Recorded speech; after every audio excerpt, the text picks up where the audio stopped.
In the autumn of 1944, the Allied war machine stood at a crossroads that few historians truly comprehend. Europe lay fractured beneath the weight of total war, cities reduced to skeletal remains, populations traumatized beyond measure. The Wehrmacht, though bleeding from 1,000 wounds, remained a formidable and desperate adversary.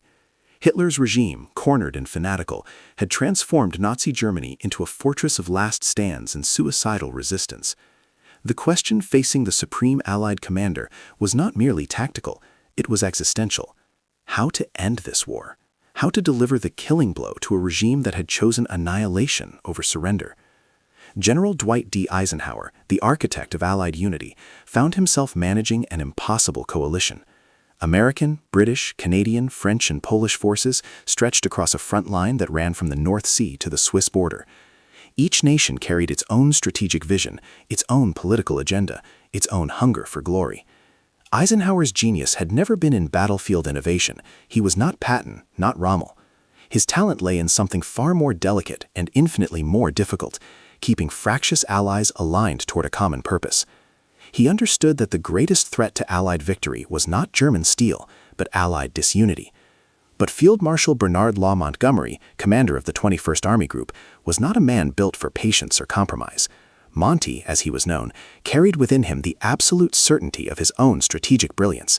He had defeated Rommel at El Alamein. He had led British forces through Sicily and Italy.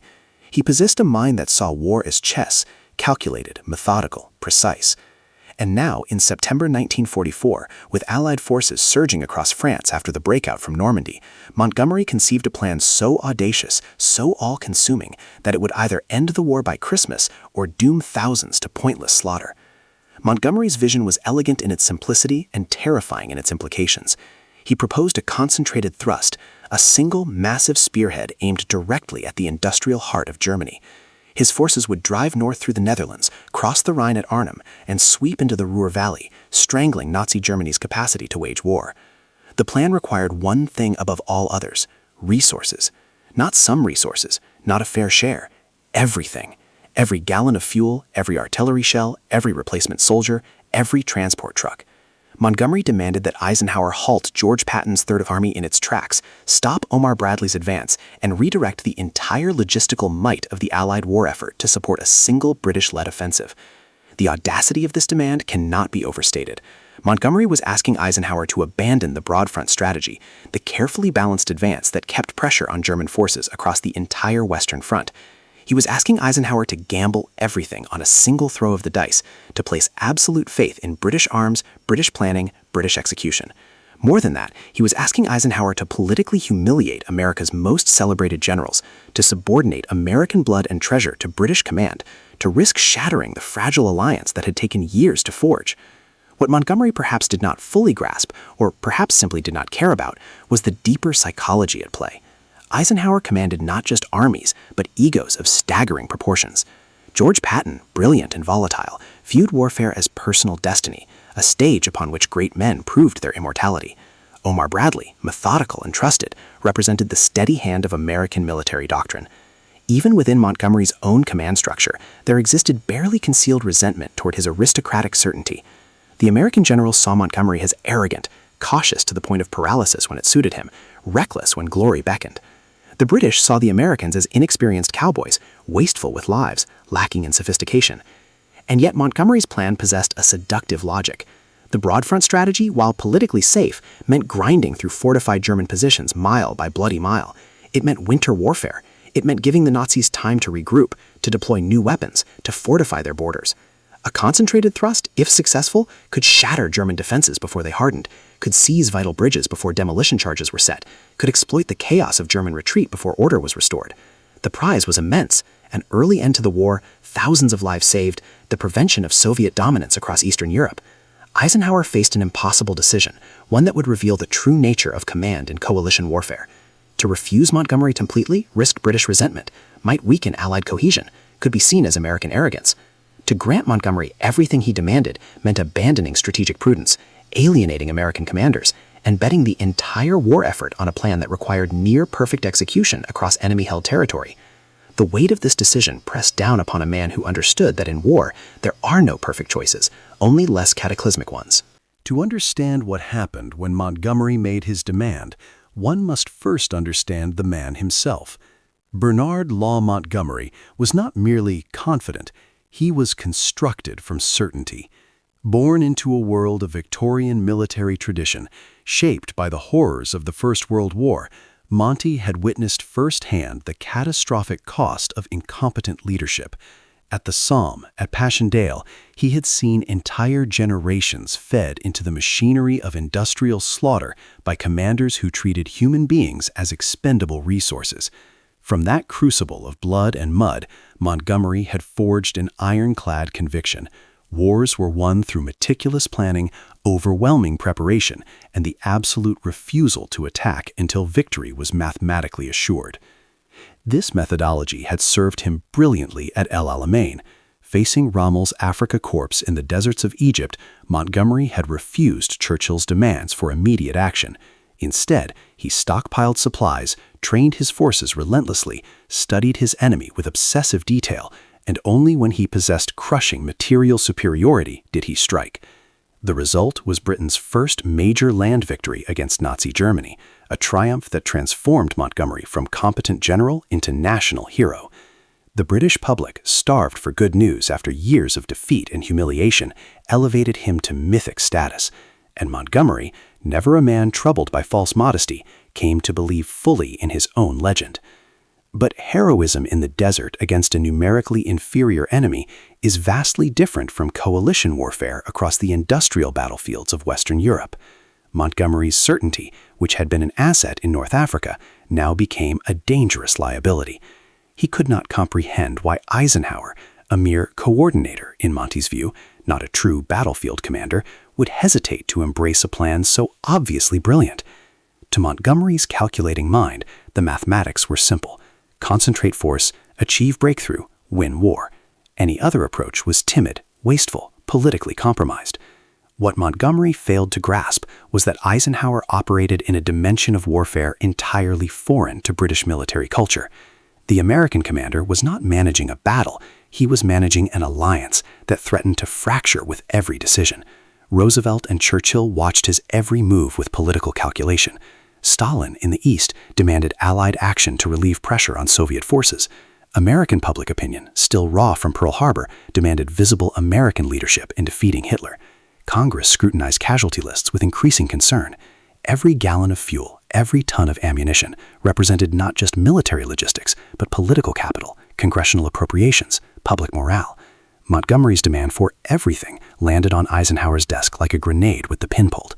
The British Field Marshal arrived at Supreme Headquarters Allied Expeditionary Force with maps, projections, absolute conviction.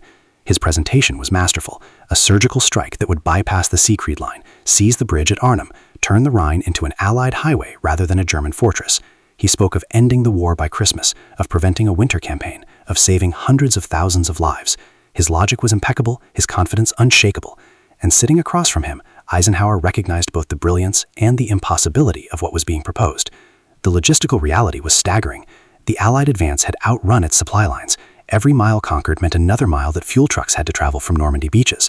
The French railway system lay in ruins, systematically destroyed by Allied bombing and German sabotage. The port of Antwerp, though captured, remained unusable because German forces still controlled the Scheldt estuary. American armies in the south were literally running out of gasoline, their tanks sitting immobile as precious fuel was diverted northward. To give Montgomery everything meant grinding Patton's Third Army to a complete halt, abandoning advances that had already cost American lives, telling American soldiers that British glory mattered more than American blood. Eisenhower understood something Montgomery either could not or would not see.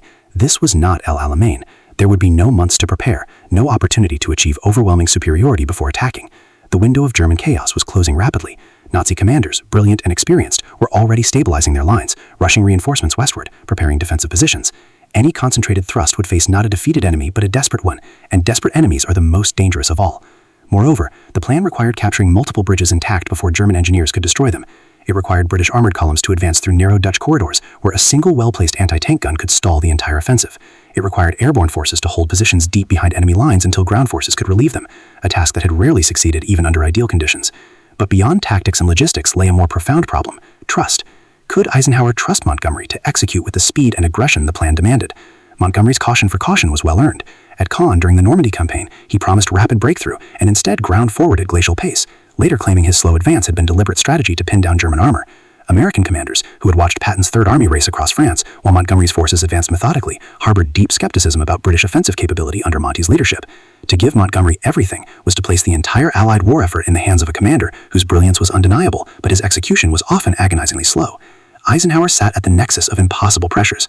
Churchill telegraphed support for Montgomery's plan, seeing in it a chance for British forces to deliver the decisive blow that would restore Britain's fading prestige.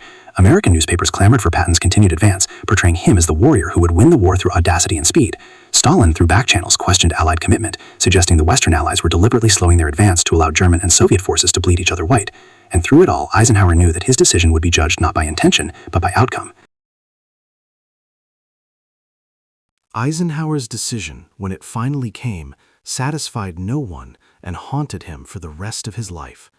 He chose the path that all political generals must eventually walk, the compromise. Montgomery would get his operation, but not everything. Resources would flow northward, but not exclusively.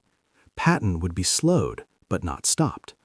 It was the decision of a coalition commander trying desperately to keep fractious allies aligned. The choice of a man who understood that winning the war required maintaining the alliance as much as defeating the enemy.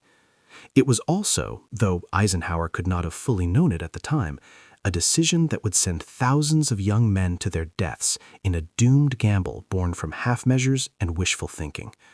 The operation that emerged from this compromise became known as Market Garden, one of the most audacious and ultimately catastrophic operations of the Second World War. Montgomery's plan was scaled back but retained its essential character, a massive airborne assault combined with an armored thrust through the Netherlands. 3 airborne divisions, American, British, and Polish, would drop behind German lines to capture bridges across the rivers and canals that cut through Dutch terrain. British 30X Corps would then race northward along a single narrow highway, linking up with the airborne forces, crossing the Rhine at Arnhem, and bursting into Germany's industrial heartland. On paper, with adequate resources, perfect execution, and cooperative weather, the plan might have worked. But wars are not fought on paper, and the devils lurking in Market Garden's details were legion. The compromise that birthed the operation meant Montgomery received enough resources to launch the attack, but not enough to sustain it. Fuel allocations were sufficient for the initial thrust, but left no margin for error, no reserves for exploitation. Air support was available but weather-dependent in the notoriously unpredictable Dutch autumn. Intelligence reports suggesting the presence of SS Panzer divisions near Arnhem were dismissed or downplayed, Montgomery's certainty overriding inconvenient facts that contradicted his preferred narrative. The operation launched on September 17, 1944, with the largest airborne assault in history. The sky above Holland darkened with thousands of transport aircraft and gliders. American paratroopers of the 101st and 82nd Airborne Divisions descended on Eindhoven and Nijmegen. British paratroopers of the 1st Airborne Division dropped near Arnhem. Polish paratroopers prepared to reinforce the British. On the ground, British tanks began their race northward, their commanders confident they would reach Arnhem within 48 hours. Montgomery watched from his headquarters with characteristic calm, certain that his meticulous planning would triumph over chaos. But chaos, as any combat soldier knows, is war's only constant. Almost immediately, things began to unravel. The single highway that 30X Corp had to traverse, later immortalized as Hell's Highway, became a killing ground. German forces, far from routed and demoralized, responded with terrifying speed and effectiveness. Anti-tank guns positioned in the flat Dutch countryside picked off British armor at leisure. The narrow road meant tanks could only advance in single file, and every destroyed vehicle became an obstacle that halted the entire column. Traffic jams stretched for miles, schedules slipped, hours became days. At Arnhem, the situation deteriorated from difficult to desperate to catastrophic. British paratroopers, dropped too far from their objective due to concerns about anti-aircraft fire, had to fight their way into the city. German resistance, far from light as intelligence had suggested, proved overwhelming. The 2 SS Panzer Corps, supposedly weakened and refitting, turned out to be combat-ready and commanded by some of Germany's most experienced officers. Field Marshal Walter Model, initially dismissing reports of airborne landings as enemy paratroopers escaping encirclement, quickly grasped the situation and orchestrated a devastatingly effective response. Within hours, British forces at Arnhem found themselves surrounded, outnumbered, and fighting for survival in brutal urban combat. The radios, crucial for coordinating the airborne and ground forces, largely failed. Some had been damaged in the drops. Others, inexplicably, had been issued with the wrong crystals and couldn't communicate with higher headquarters. British paratroopers at Arnhem found themselves isolated, unable to call for air support, unable to coordinate with 30X Corps pushing northward, unable even to effectively organize their own scattered units. Lieutenant Colonel John Frost's battalion reached the northern end of the Arnhem Bridge and held it with desperate courage, waiting for relief that would never come. For days they fought, ammunition dwindling, casualties mounting, surrounded by an enemy growing stronger with each passing hour. Montgomery, receiving fragmentary and often optimistic reports, continued to insist the operation was succeeding. His certainty, which had launched Market Garden, now prevented him from recognizing its failure until far too late. He ordered continued attacks, demanded greater effort, refused to acknowledge that his plan had encountered not merely friction, but fundamental collapse. The compromise that birthed the operation now revealed its fatal flaw. Market Garden had sufficient resources to begin, but insufficient resources to succeed. Every delay compounded the problem.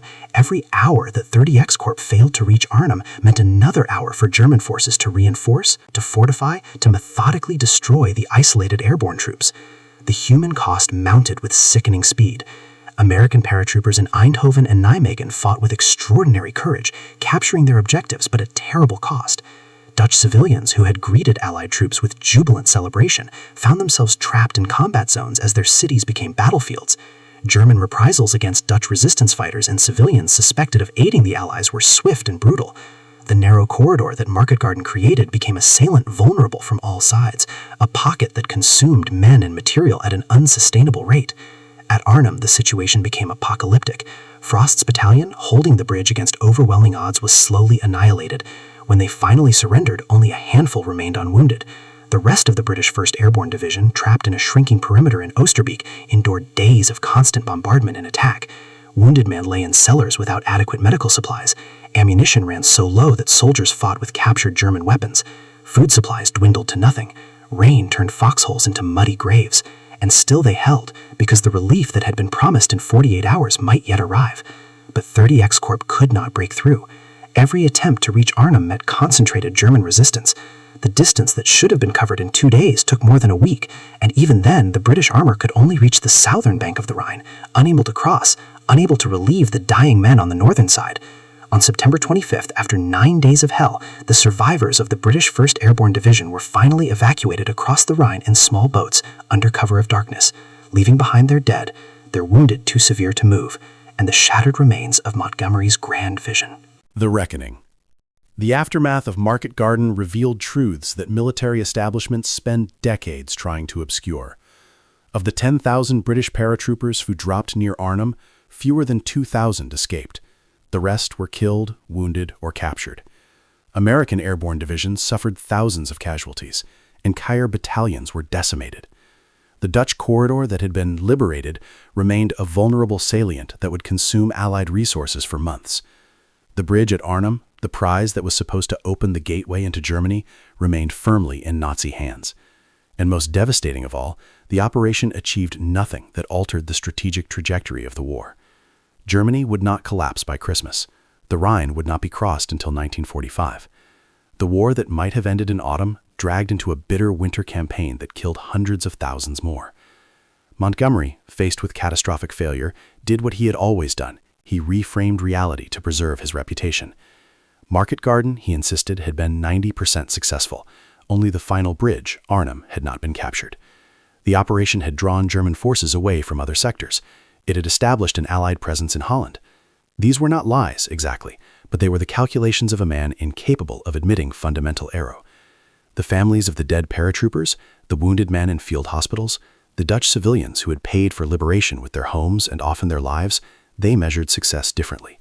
To them, Market Garden was not 90% successful. It was 100% catastrophic. Eisenhower, for his part, bore the weight of his compromise with quiet devastation. He had given Montgomery enough rope, and Montgomery had hanged thousands with it. The Supreme Commander had tried to balance political necessity with military prudence and discovered that compromises in war often produce the worst of all outcomes. Had he refused Montgomery completely, the operation would never have launched, and those men would have lived. Had he given Montgomery everything, truly everything, perhaps the concentrated blow might have succeeded, though even that remains doubtful. Instead, Eisenhower's middle path created an operation powerful enough to be launched, but too weak to succeed, a gamble with inadequate stakes that cost everything anyway. The political ramifications rippled through the Allied command structure like shrapnel through flesh. American generals who had watched their forces stripped of supplies to fuel Montgomery's vision erupted with barely contained rage. Patton, who had been forced to halt his advance while British forces squandered resources in Holland, never forgave Eisenhower for the decision. Bradley, normally diplomatic, questioned whether political considerations had overridden sound military judgment. The American press, which had celebrated Market Garden's launch as a brilliant stroke, now asked pointed questions about British competence and whether American boys had died for British glory. Within British command, recriminations were muted but no less bitter. Officers who had questioned Market Garden's feasibility found their careers stalled. Intelligence officers who had reported the presence of SS Panzer divisions near Arnhem were blamed for not making their concerns more forcefully known, though those same concerns had been systematically dismissed by Montgomery's staff. The British public, told initially of a great victory in Holland, slowly learned the truth through letters from survivors and the names appearing in casualty lists. The national euphoria that had surrounded Montgomery since El Alamein began to curdle into something more complex, respect mixed with doubt, admiration tempered by questions. For the Dutch, Market Garden's failure meant prolonged occupation and devastating consequences.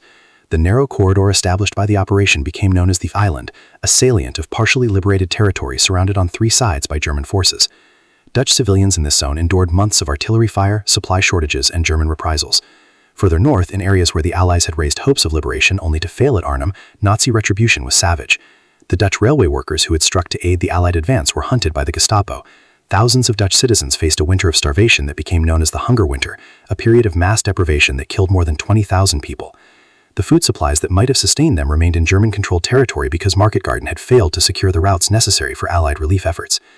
The strategic implications were equally profound. Market Garden consumed resources and time that might have been used to open the port of Antwerp, which remained blocked by German forces in the Scheldt estuary. Until Antwerp could function as a major supply port, Allied logistics remained strangled, limiting offensive operations across the entire front. The battle to clear the Scheldt when it finally came proved costly and difficult, a necessary operation delayed by the diversion of resources to Montgomery's failed gamble. Some historians argue that had those resources been devoted to opening Antwerp first, the Allies might have maintained offensive momentum through autumn and winter, potentially shortening the war by months. More insidiously, Market Garden gave the Wehrmacht something it desperately needed, proof that the Allies could be beaten. German soldiers who had been retreating in disorder since Normandy suddenly found themselves victorious, having destroyed an elite British airborne division and stalled a major Allied offensive. German morale, which had been collapsing, stabilized, the myth of Allied invincibility shattered, and Hitler, always prone to delusion, interpreted Market Garden's failure as vindication of his refusal to surrender. If the Allies could be stopped in Holland, perhaps they could be stopped everywhere. This renewed confidence contributed to Hitler's decision to launch the Ardennes Offensive, the Battle of the Bulge, in December 1944, a last desperate gamble that would cost tens of thousands more lives. The deeper lesson of Market Garden transcends military history and enters the realm of human psychology. Montgomery's demand for everything and Eisenhower's compromised response revealed fundamental truths about leadership, certainty, and the seductive danger of elegant plans. Montgomery was not a fool. He was a brilliant military mind whose greatest weakness was his inability to doubt himself. His certainty, which had been an asset when leading British forces in isolation, became catastrophic when operating within a coalition where compromise was necessary. He could not conceive that his plan might fail because he could not conceive that his judgment might be flawed. Eisenhower's failure was different but equally instructive. He understood the political realities, the need to maintain alliance cohesion, the impossibility of satisfying every general's demands. But in trying to give Montgomery enough to preserve British morale, while keeping Patton engaged to satisfy American pride, he created an operation that satisfied the requirements of neither sound strategy nor political necessity. The compromise pleased no one and killed thousands. It stands as a cautionary tale about the dangers of half measures in warfare, the military equivalent of being neither fish nor fowl, strong enough to create disaster but too weak to achieve victory. In the decades since, Market Garden has been analyzed, debated, and mythologized. Films have dramatized the courage of the paratroopers. Books have dissected the tactical and strategic failures. Veterans have shared their memories of those terrible days in Holland. But perhaps the operation's truest legacy is the question it poses to every leader who must make impossible decisions. When faced with a brilliant subordinate demanding everything for a plan that might end a war, do you trust genius and risk catastrophe, or do you maintain prudent caution and accept prolonged suffering? Eisenhower chose the middle path and discovered that in war, middle paths often lead directly into hell. The soldiers who died at Arnhem, in the Dutch corridors, on Hell's Highway, they paid the price for their commander's decisions. Their sacrifice was not meaningless. They fought with extraordinary courage against impossible odds. But their deaths did not shorten the war, did not save other lives, did not achieve the strategic objectives that were supposed to justify the risk. They died because one general believed absolutely in his own brilliance, and another general tried to balance military necessity with political reality. They died because compromise, in war, is sometimes more deadly than either absolute commitment or absolute refusal. They died because when Montgomery asked Eisenhower for everything, and Eisenhower gave him just enough, it turned out that just enough was precisely the amount required to create a disaster.